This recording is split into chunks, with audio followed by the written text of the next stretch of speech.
تماشاوان شاش موشه ج سرحده دیمن بالکشتین سرکرانه موشه لگنده یل آلانه آگرج بنی عرده دردکوه جبر وی آگه کش بنی عرده دردکوه آخ دشوت و هندک مابوبو کو آگر به مالکه بکوه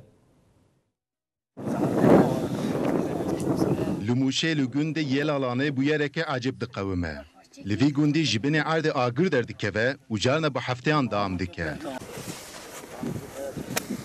Muhtar gün Sübhi yaşlı dibêje ev der heta sala 2011 çıravek bu. Daha evvel bataklık bu. Tev av bu, tev bir gün bataklık bu. Hatta 2 sal beri. Devra da sontaj hatın lehistini beyvira ev tamamen kurumuş bu. Aba hat kışındani o zuha bu.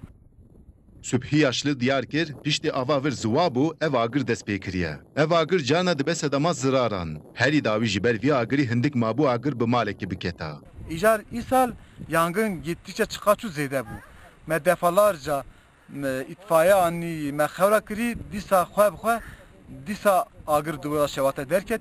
Gundî ji bo ku agir mezin nebe û zirareke mezin nedawan her roştên vir û vî agirî ditemirînin. Kes nizane ev agir ji ber çi pê dikeve. Muhtarê gün Sübhi yaşlı dibêje me derhaqê vê bûyerê de serî li müdîriyeta bajêra çandiniya Mûşê daye lê heta na kes bi wan re alaqadar nebûye.